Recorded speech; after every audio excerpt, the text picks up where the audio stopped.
Now I will talk about this one part. This is the textbook example of the GST.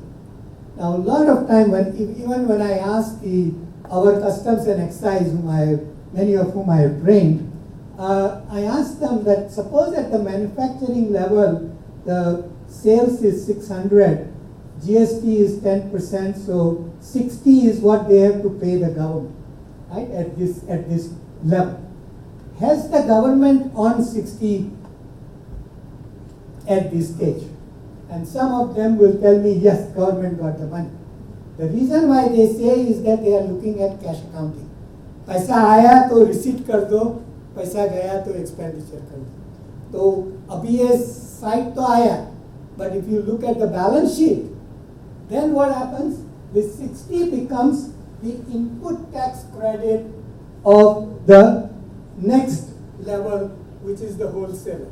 So what you have created on the balance sheet is your tax department's cash has gone up by plus 60, liabilities have gone up by plus 60, there is no change in balance sheet. So all your revenue in GST is only when your chain stops, when the retailer sells to the consumer and consumer cannot get their input tax credit, then only the government realizes the revenue.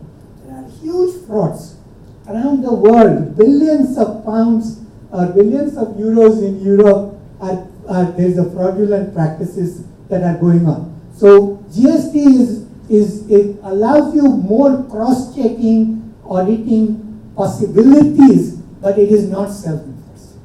No taxes. I wish there was a tax as a public finance economist that I can go around and say this is self-enforcing, you don't have to worry about it. But actually GST is a very complicated tax to enforce.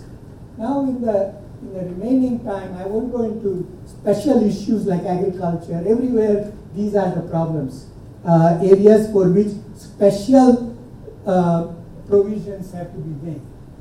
Taxing e-commerce, and I think Mr. Mohandas Pai and one of his co-authors yesterday in Economic Times had a nice article which says that yes, e-commerce is fine, but in GST let's also consider what is a digital and non-digital good and service, and it needs to be included as part of the GST law. By the way, GST law, the draft GST law is 190 pages long.